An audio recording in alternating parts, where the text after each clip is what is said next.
Okay. This is a figure that appeared in the first class, a statue called the Dying Gaul. He's also been known as the Dying Gladiator. It's not that I intend to be fully retrospective and never get up to anything out of antiquity, but it is because I want to go back to the column of Trajan. There was some, just deserves a little bit more than you got last time. And the column of Trajan there has on it all this record of Trajan's wars in Dacia. That's the modern Romania. Romania. At the very beginning of the 2nd century. Now, what that has to do with this is that I also, when showing you this, read a little excerpt from Lord Byron's poem, Childe Harold's Pilgrimage, when he thought this was the gladiator, and he wrote an amount addressed to this figure, because this was what he was certainly familiar with the column of Trajan. This is what he was perceiving as being one of those people who would have been conquered by Trajan. And in the poem, he talks about as this man is life is seeping away. What does he see? He doesn't see the crowd in the arena around him or hear them, but instead he's thinking of his sons in their rustic huts along the Danube. Well, where would he get the idea that they were rustic huts along the Danube? It's from the column of Trajan. So there's a kind of a nice link.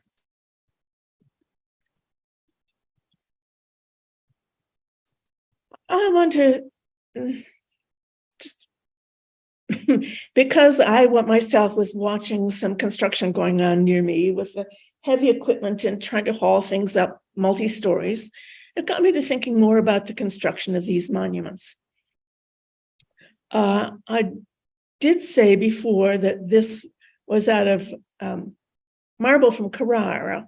So that's had to be brought over and down by river from the area around Florence.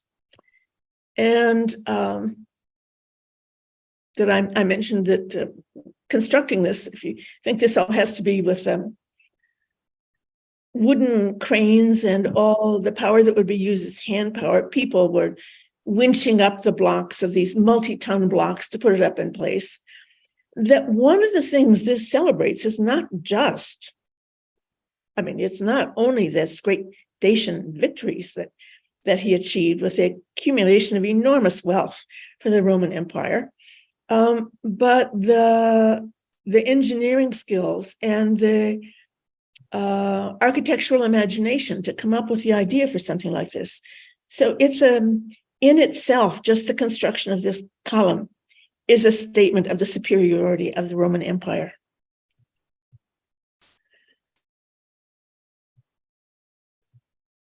And you would know that from the fact that he issued a coin, or it has to be backed by the Roman Senate. He can't do this just unilaterally, but he issued a gold coin,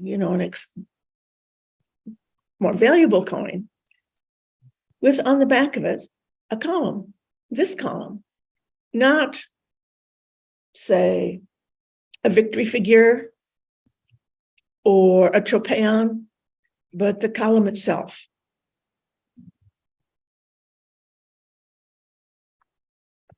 Oh, that's the construction. Yes, because it has been thoroughly studied. So now we know it's made of, I'm sure we could see, but I don't remember. I think it's like less than 20 column drums, and they're about 11 feet across. But while they were still in the quarry, they were hollowed out, except that the staircase is also in marble. So it was hollowed except for the staircase. Now, not all of these drums are exactly the same size. They get slightly larger toward the top, unlike, this doesn't show that. And they're also slightly taller. because that was a kind of a compensation, knowing that there was going to be imagery out here, so that if you're down below, it was slightly more possible that you could see what was here. So you had this, so they would be, they had to work to these very specific specs, doing that pre-cutting, then hauling, and then put it up into place. And then, because it would be that people would at times go up those stairs. Here you can see a little bit closer.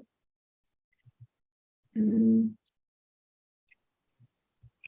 were also cut into that slits for little windows. Yeah.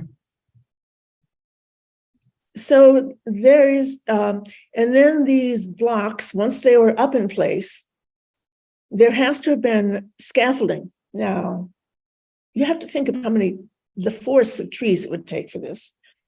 The scaffolding all the way around so that then the sculptors can work carving the figures. So they would start at the top and work down. These blocks were held together with bronze cramps. And for those designs, they must have had some kind of a template, some full-sized drawing, because they presumably would be sculptors working on it all the way around. So you couldn't sort of just do one figure, then move on to the next figure, and the next. How are you going to get all 2,662 figures done with anybody's lifetime that way? So it's just a great feat just to create this. I also hadn't mentioned that, well, last time I did say that the imagery looks as if it's quite likely based on some drawings that would have been made by essentially war correspondents. You know, painting was very important to the Romans. We just don't have it except what there was at Pompeii, but of course there was painting. And in triumphal processions, we know sometimes there would be painting of scenes as well as dioramas that were carried in procession. So they would have some kind of two-dimensional imagery from which to work. And they might, in addition to that, have had a text. The text was that Trajan had written on the Dacian Wars. And it's fully likely that there would have been a copy of that. I don't know if you call it a manuscript when it's a scroll, in one of the libraries that was on either side of this column. One library was devoted to scrolls of Greek authors, and then the other was of Latin authors. So the location of this is also very meaningful because it's then like visualizing what was available in the words, you know, within the libraries. So, as I said, Trajan appears again and again in ceremonies which were part of his ritualized obligations, as in sacrificing to the gods here. And there is, for all the look of this being a record of life, real life, there's also some degree of editorializing. Say, whenever there are structures by the Romans, they're sturdily built, looks like stone, if not, probably not brick, but just a good masonry structures. And the Dacians they're living in huts. Well, they were still somewhat nomadic. And I had shown you last time there was also in the facial types, there was definitely a tinge of caricature in the Dacians.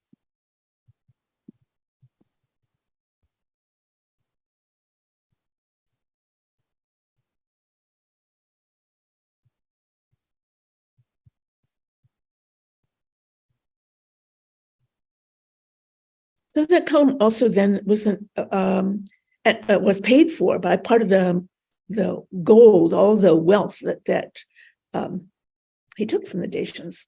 So that was another way it was celebratory. And then there was this column These are called historiated columns. When they have histories, these stories wound around them. This one from Marcus Aurelius. And there are two others that have now disappeared, except for the base and then literary records. And they were in the New Rome. They're in what was then called Constantinople, and we now call Istanbul. Istanbul. So there were four that we know of. So this one from Marcus Aurelius, don't know exactly what was all around it. The area hasn't been excavated, and it's a Piazza Colonna. There's significant buildings right here. But one thing about this that is just in terms, well, not in terms of its location, but its relationship to the column trades, clearly based on the column tradition, but it's bigger. It's about 15 to 20 feet higher. Because after all, this is a successor. You have to outdo your predecessor. Much as you are honoring them, you're also rivaling them when you put this up. Marcus Aurelius was not buried in it. Don't know where he was buried. And the wars here are his wars over the Germanic peoples. And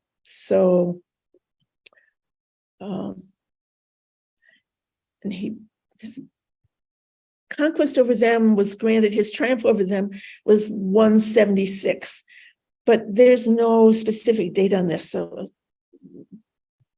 there's no specific date. Oh, is that beautiful? And on it, not only is it slightly larger, but the sculpture is slightly different, as if there were whatever nameless artists were in charge of this whole program, did a sort of a critical analysis of the column of Trajan, saying, when presumably it was still painted, that those figures, the relief was low enough that it was too hard to disentangle what was going on. So here, it's simplified. The figures stand out more from the background, and they're more neatly arranged into rows. So it has a more obvious structure, which makes it more readable now. People who are more interested in the Greek standards of realism will see that, well, this is a decline, because, see, there's a column of Trajan, compare that to this. It's just neater. So when do you find people lined up in rows just like this? When do robes, tunics, for their folds, not come forward, but just make deep gouges? And their figures surrounded not by shadow, but deep channels. Now, those are all things that help to make this more legible from a different distance. And it also happens to be the direction that art was going at that time toward, ultimately, what I showed you with the column of Trajan, with those funny little squat figures with an implausible arrangement of legs and arms for the torsos.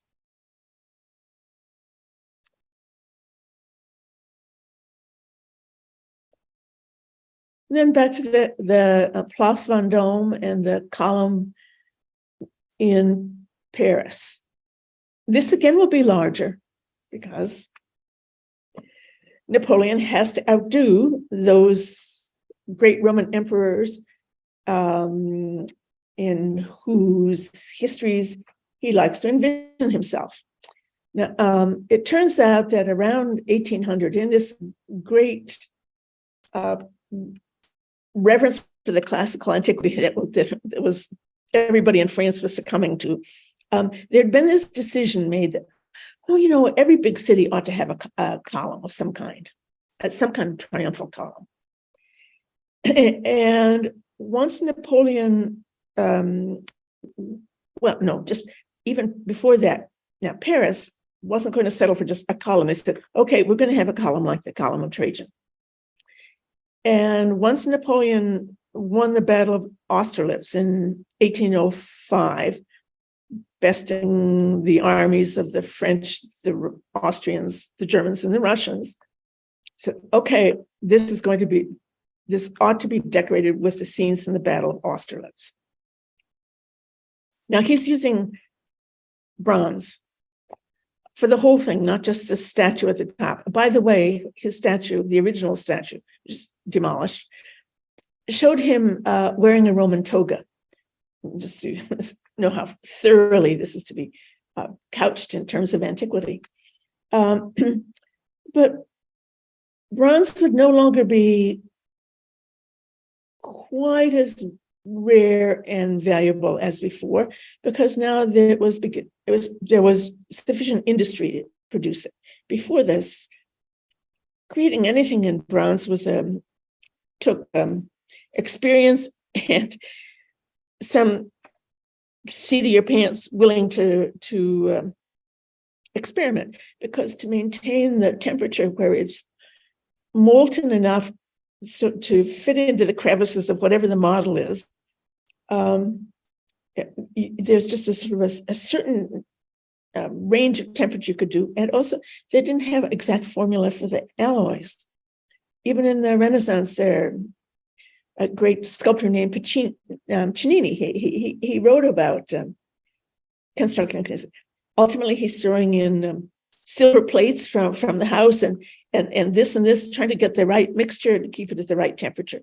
So it's a great technical feat. Not quite so much for Napoleon's time. As I said, but it was still a great achievement. And then the moment here in this print commemorated was the destruction of that in 1870. Yeah, 1870. And just to give you a little more of the context, so if we think of that as it becomes a symbol of the French and the imperial pretensions and the fact that it was an empire. But during the war with the Prussians in 1870, 1871, the Prussians laid siege to Paris, and the French army, not Russians, the French laid siege to Paris, Germans laid siege to Paris, and the French army was not able to lift that siege. And while it was the sort of the National Guard in France, in Paris, who were defending the city, that was mainly a quite radicalized group, and they were very interested in socialism. So they were willing to destroy anything of their own country as well as anything of the Prussians. And they brought this down.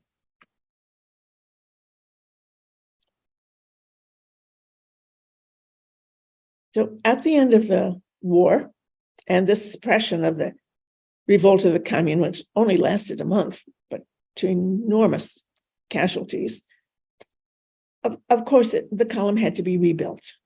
So now it has to express also the victory over the Commune, over dissident and socialist-oriented French people.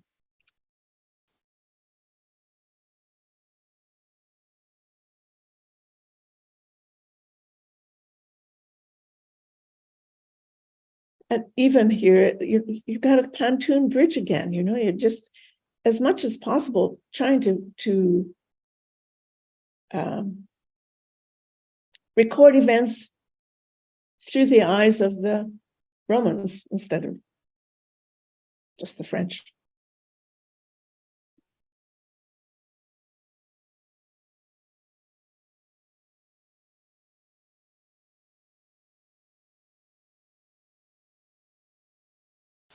Napoleon claimed that all the bronze that he used for the original Vendôme column came from melting down artillery from the captured forces.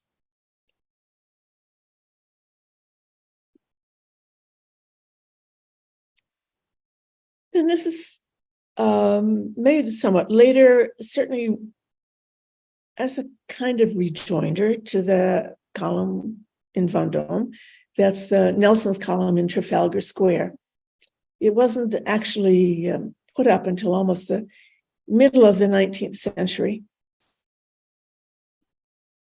And the column itself is plain. So it also almost would be called just an honorary column if it weren't for something I'll show you in a moment. So it celebrates Nelson's great victory at the Battle of Trafalgar when his fleet bested the combined French and Spanish fleets. He himself dying just before the battle ended.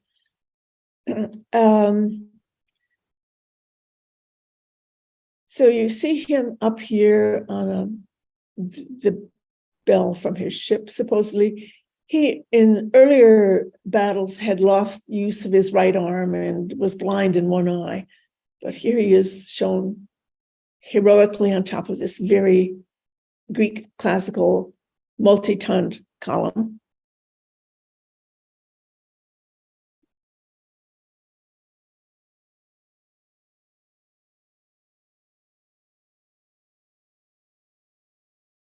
And at the base, these are big, less than 20 feet, but large bronze panels, and they memorialize Nelson's 4 greatest victories. The lions were put in later. Of course, that's the British symbol, so it is also part of the monument. Here are 2 of those reliefs. This wasn't paid for by the government until very late on, but rather by friends and admirers of Lord Nelson. And then they had a public subscription to get people to contribute. And then ultimately the government came in and paid the balance yet to do.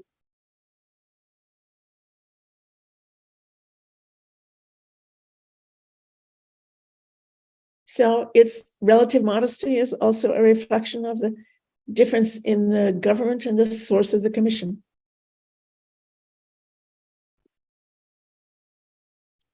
We've got to go back to Rome one last time, I believe one last time, because there's one other kind of Roman monument used for honorary and triumphal monuments that's had tremendous effect, and that's equestrian statues. This is one for Octavian before he became emperor. It actually was a gold coin that celebrates his victory over the fleets of Mark Antony and Cleopatra, after which he was able to consolidate all power under one person. And that one person himself was then declared imperator or emperor. So here he is, horseback, and then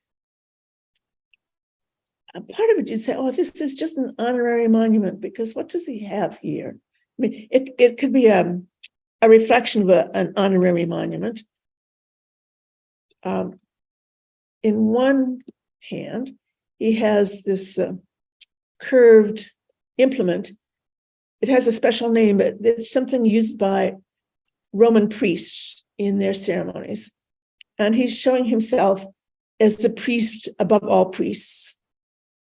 And then what's down here? You might recall this funny, here it looks quite snout-like. That's a rostrum. He won the victory in the naval battle against Mark Antony and Queen Cleopatra. So he's a great military victor and head of the country and the head of the priesthood.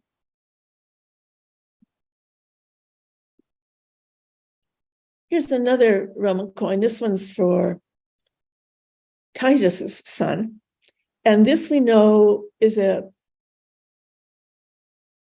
commemoration of a triumphal arch and with a triumphal statue of Domitian at the top.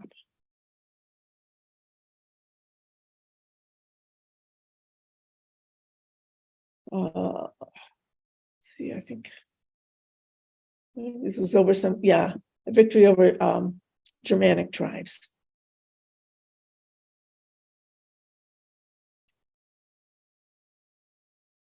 Ancient records, they mentioned, I think it's like about 24 equestrian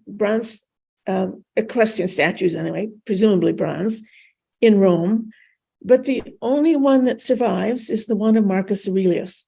Now here you're looking at what is now at the spot where Michelangelo had put it, but that's not the original. There's preserve it from the ravages of the climate.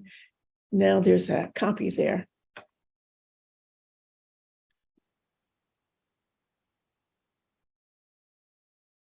First record of it goes back to the 8th century. It was in a palace. It was moved to this square, which I know many of you must have visited, the Capitoline Square. But one reason I know you would visit is that these are two great Roman museums on either side. But Michelangelo designed the whole square, and he designed it to have this statue at the very center. Now it's protected in one of those museums. And here you see it with someone, so you get an idea of the size. First question to be asked, how in the world did this survive? I mean, there's all that bronze available to be melted down. It is because very early on, confusion developed about who this was. And in the Middle Ages, it was thought that this was the Emperor Constantine. And you remember Constantine converted to Christianity. And by the Middle Ages, the West was Christian. So in preserving it, they were honoring essentially not only a Roman emperor, but the emperor that founded their faith and transformed the Western world.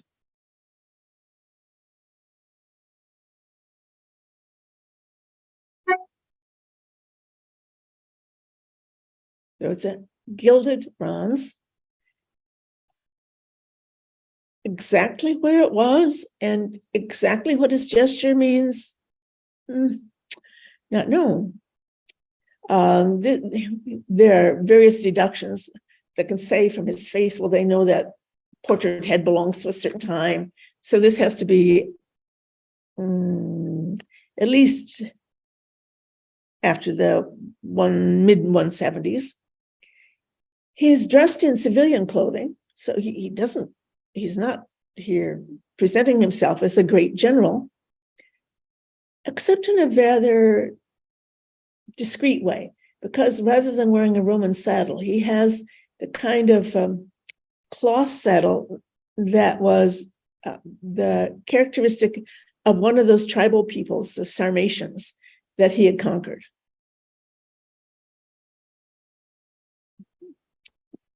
Now, the Sarmatians, by the way, they were a formidable people. They stretched from across Ukraine, all the way across to the South Urals. And much as we think of Marcus Aurelius as being a rather pacific character, he oversaw some ultimately two expensive wars that began the downfall of the Roman Empire. And now, what were in his hands? This hand looks cupped as if he held something. Maybe he would hold an orb that would represent world domination. He could have held a statuette of Nike. Those are two very likely possibilities. It doesn't look like he held a lance or any kind of weapon. And then what about this hand? In the late Middle Ages, it was that, the hoof of the horse is up like this because there would have been a fallen captive underneath. If you just think about this now, again, in technical terms, this is just astonishing because you have no support. I mean, in stone, this could not be done, but you really have to balance so that this leg is cantilevered out. And this is a hollow cast bronze. So figuring out how much weight there had to be under here to support this projection is something remarkable.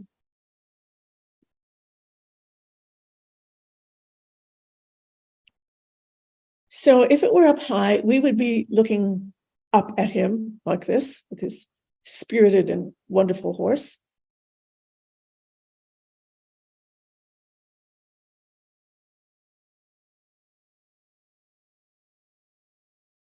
But from this view, looking out at the copy, this is the photograph that you can see. He just has his arm outstretched. So just as much as there were certain ceremonies that the emperor, as his official obligations, had to conduct, like in the way he entered a new town, the kind of sacrifices he did, he also had certain gestures that expressed clemency. And this might be a gesture where he's a sort of a pacific gesture. He's expressing clemency for some people that over whom he's prevailed.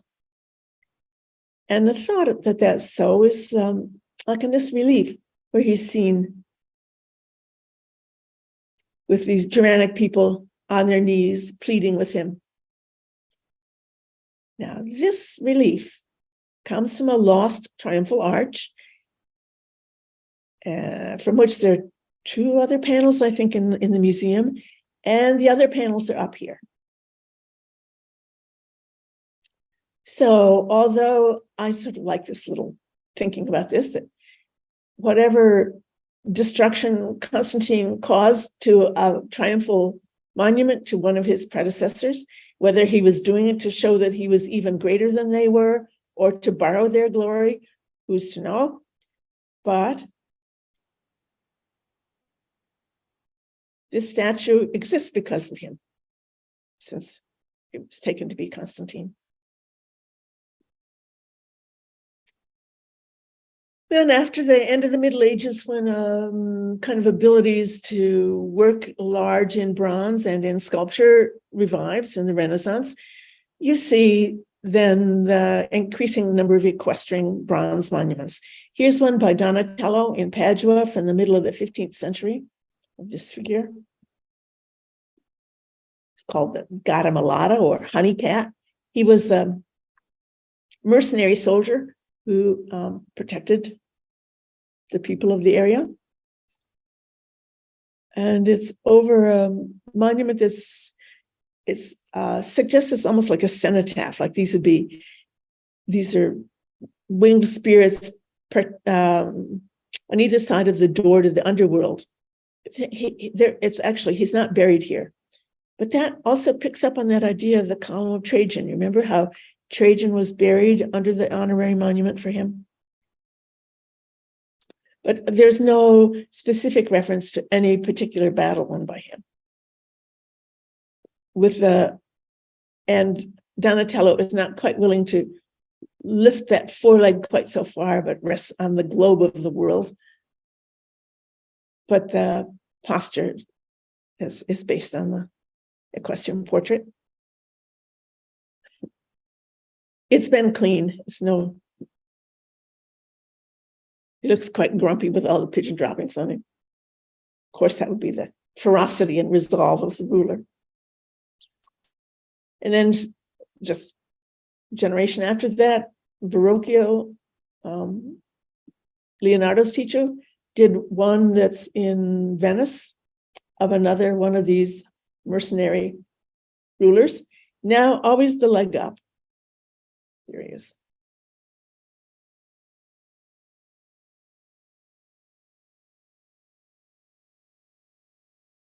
And now these are just honorary monuments, and they are, but of course the honor, part of the honor, even for an emperor, this is Philip IV of Spain of the early 17th century.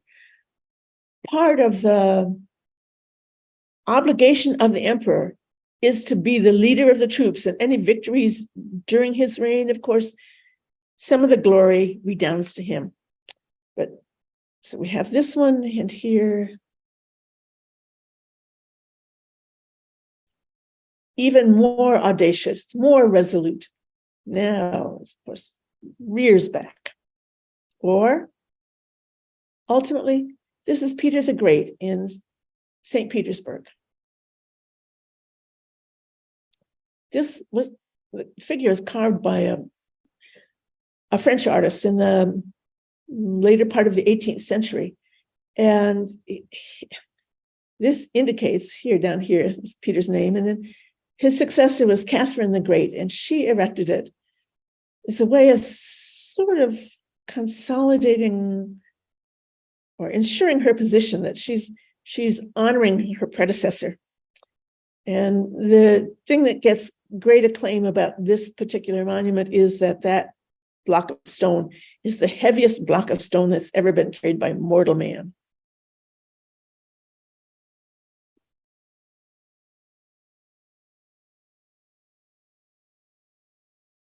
Now,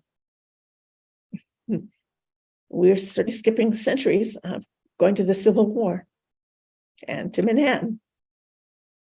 As you all know that one. That's a statue by Augustus St. Gaudens, and it shows General William Tecumseh Sherman, the great victorious general of the Civil War, being led by a Nike, by a victory. Maggie, what Yes. street is this on in Manhattan? It's the corner of 59th and 5th Avenue. I thought so, 59th Street. Yeah. Yeah. Thank you. Uh-huh. So this was dedicated, it is really a Civil War memorial. It was dedicated in 1903. I mean, let's see, give another view of it here.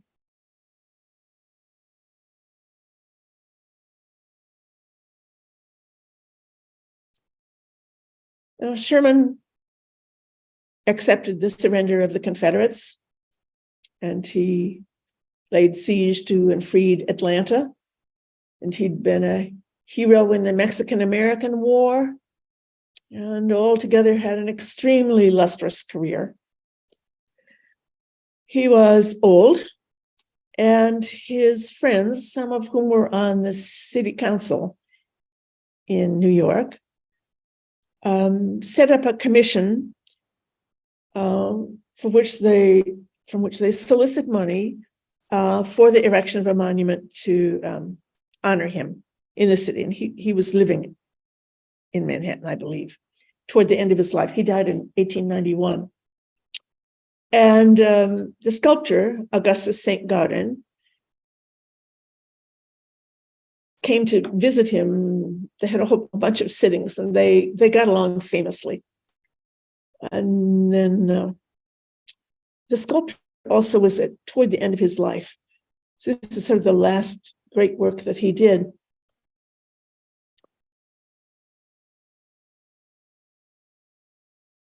There's no inscription to exult about the Northern victory.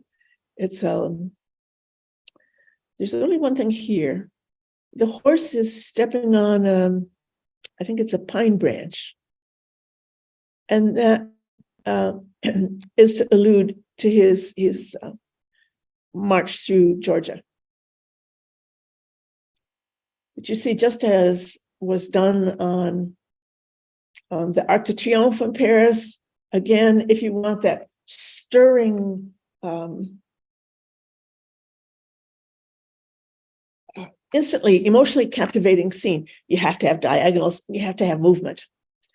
Of course, where it goes back to, I'm not going to show you that then. It goes back to the Nike of Samothrace. But so his cloak flares black behind him, and his horse is in mid-movement, its tail streaming back to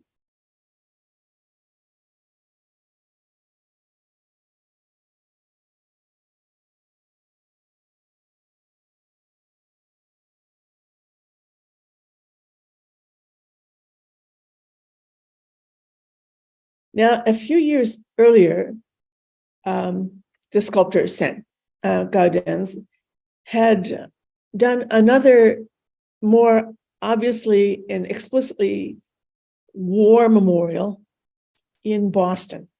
And it's called the Shaw 54th Regiment Memorial. It was commemorated and dedicated in 1897.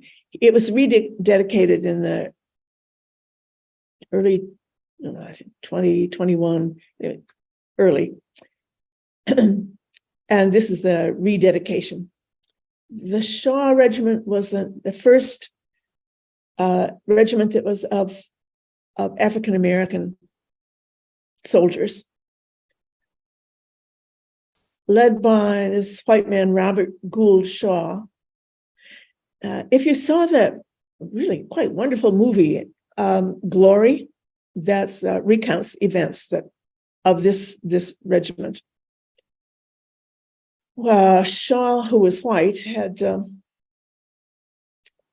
his parents were abolitionists, and he was chosen to lead this group, and he had to sort of form them into fighting form. And then when they fought, one of their earliest engagements was against a fort just out Charleston, South Carolina, Fort Wagner, that protected the fort. And they suffered terrible casualties. The commander, Robert Shaw, one of the first to be killed. Now, the money for this after the war was raised by survivors. They couldn't raise sufficient money to pay for it all. So Black businessmen who had happened to work for the Shaw family then paid for the rest. I'll get you in there a little closer to look at this. And here are the men in the 1897 commemoration. These would be men who fought in the Civil War.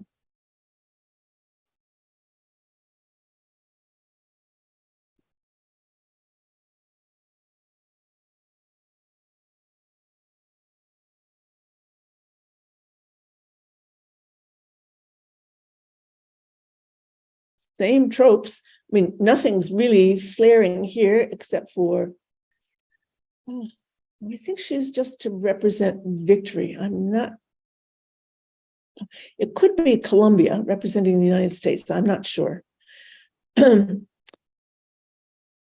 look at all the diagonals, even the creases in their pants.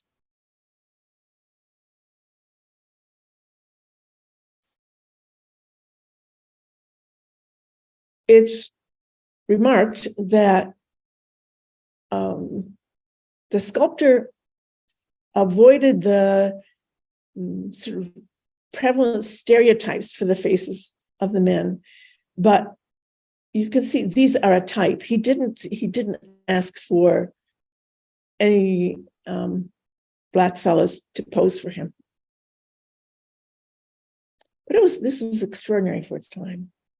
There's a slightly later version in plaster and gilded that's in the Washington National Gallery. So you can go up to the Boston Commons and see it, or look there.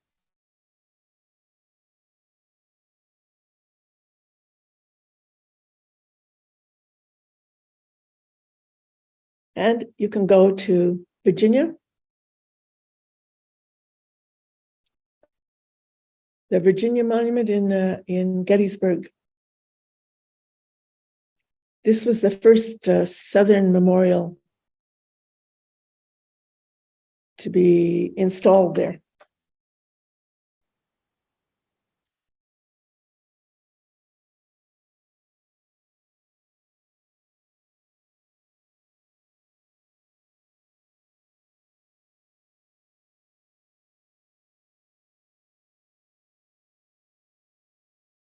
So here you have Robert E. Lee on his horse, Traveler.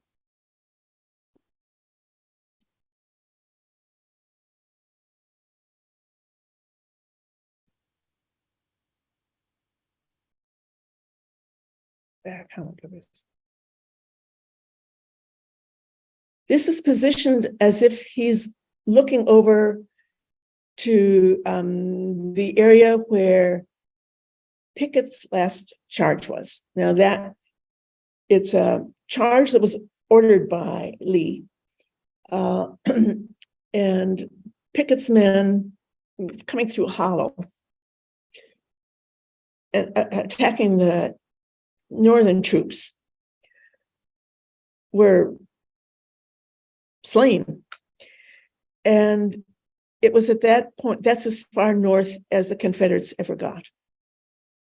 So in effect, there could have been a tropez put here because this was a turning point in the battle. But of course, a loser is not going to put up a victory monument. There was a national commission that was overseeing the placement of any monuments in here in the United States, that there should be, whatever was there should be no blame, no shame, no censure, essentially no taking sides.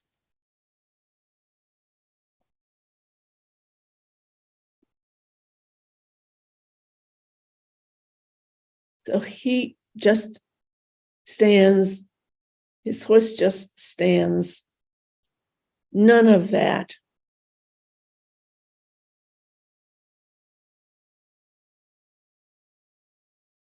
Glorification just bounces off that one.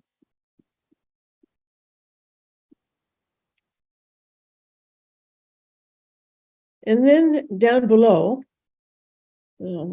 actually, I'll talk about the only part that was really big problem here is the inscription. And I'll have to. The original inscription was going to be, they fought for the faith of their fathers. Not acceptable. Everything else in the monument was accepted. The state of Virginia tried to overlook some of the official documents that came their way, saying, oh, we thought that was accepted too. No, and it finally got turned down. And so what you have here is at the bottom is something that's very laconic. It's just Virginia to her sons at Gettysburg. Now, the figures are not so laconic. They are certainly symbolic. The sculptor, who's that person's name, is certainly not a household name. They represent different ages and different occupations. It's about the actual soldiers rather than the victorious generals. So there's a businessman, there's a farmer, there's a boy, let me see, a mechanic, and a youth, and an artist. So they symbolize the range of men who fought. And then you see a broken wagon wheel here, a cannon muzzle there, and on the faces of the men,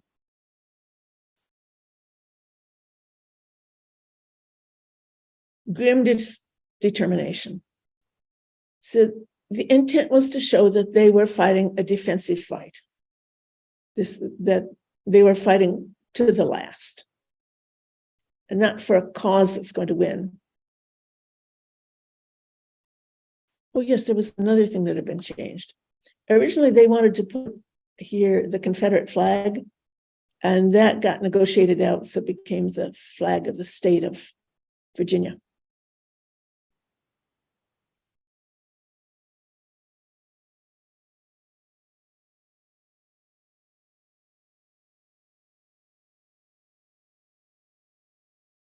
Well, just a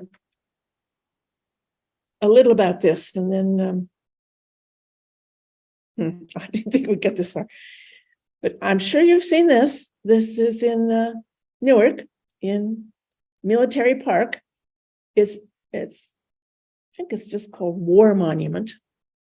And it's by the sculptor Gutzon Borglum, the sculptor who did the, oh dear. Is that right on Broad Street as you're going through That's it. downtown? That's it. Yeah.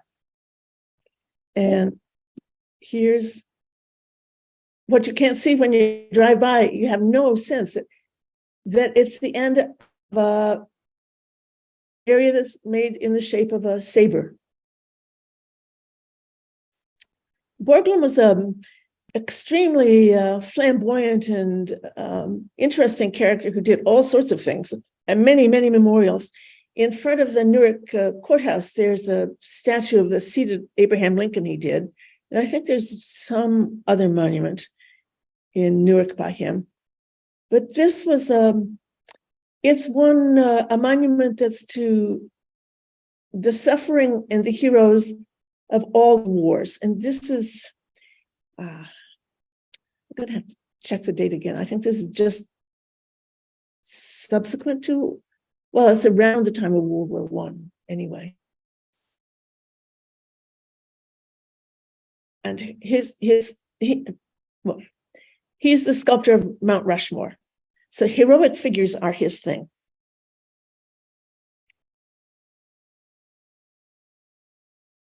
Do I need to say anything about diagonals?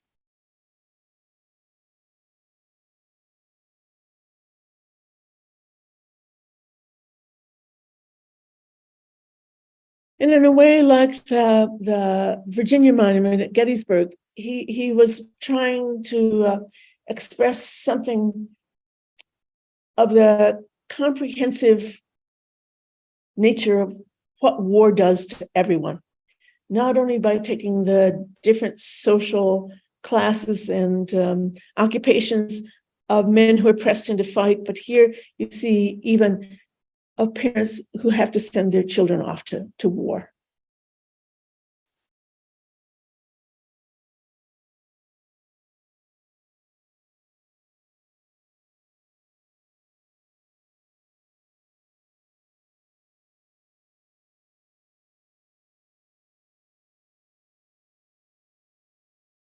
The Revolutionary War figure here.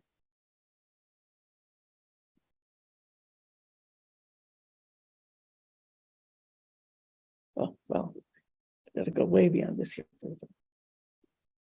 That's, oh dear.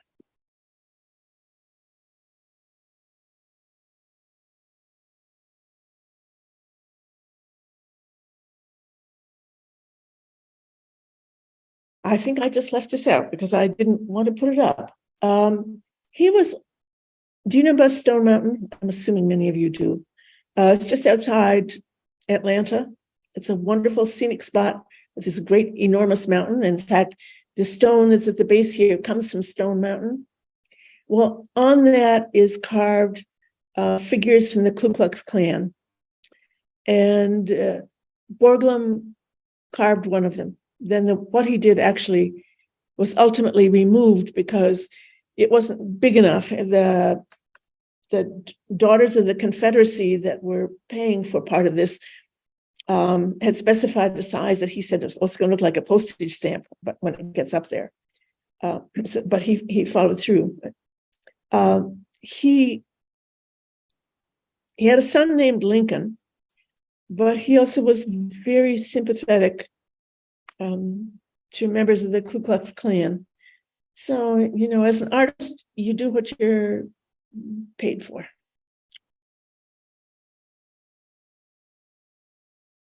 I'm stopping there because next time I want to begin with that. I'll give you a preview of what you're going to get. The palate cleanser from all this heroism are the monuments, the war memorials that are memorials to the destruction of war. This is a cathedral in Hamburg, Germany. This is Coventry Cathedral in England. This is a destroyed town in France.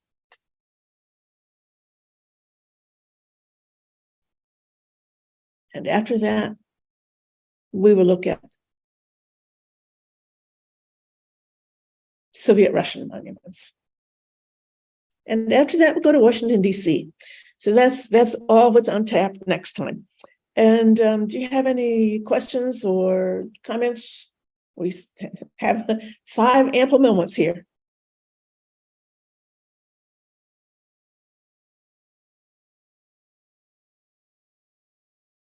I assume there were never any kind of monuments to women, right? Yeah, I think that one from, I don't know, maybe there's something somewhere to the nurses. Once there was nurses, so there are, I think, some World War I monuments with it, but that's about as close as you get right here.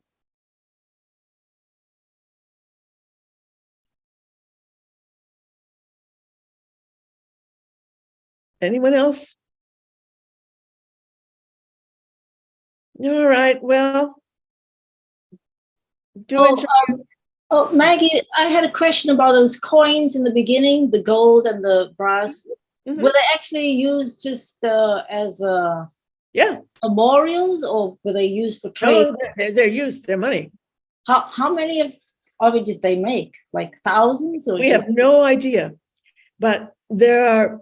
I used to study the coins. There's a museum in the New York City, so just works with money.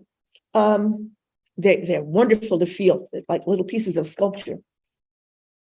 There are many, many of them, and they're often found because in times of war, people fled their homes and they buried in caches all their valuables. So you find little deposits of coins scattered everywhere, all across any place. And of course, there are many more bronze coins than there are gold coins, and there are a few silver coins. And many of them are in the hands of coin collectors. And in museums, yes, you do have to be careful because they're pretty easy to fake. But I made sure to bring in examples that are in the museum that I know are legit. Yeah. Well, don't many of us actually have coins in our drawers somewhere? Because I know I do, and I need to just go and check it out. Right. So I think the only thing we have equivalent are the quarters with the different backs for each of the different states. But in the Roman coin and in the Greek coin world too, those were always issued every year with a new message and a new image to reach the people who otherwise were not where the orators were. They were not in a capital. How would they know what was going on? This is what replaced NPR, Fox News, whatever. This is how they got their information, the propaganda information that they were to get.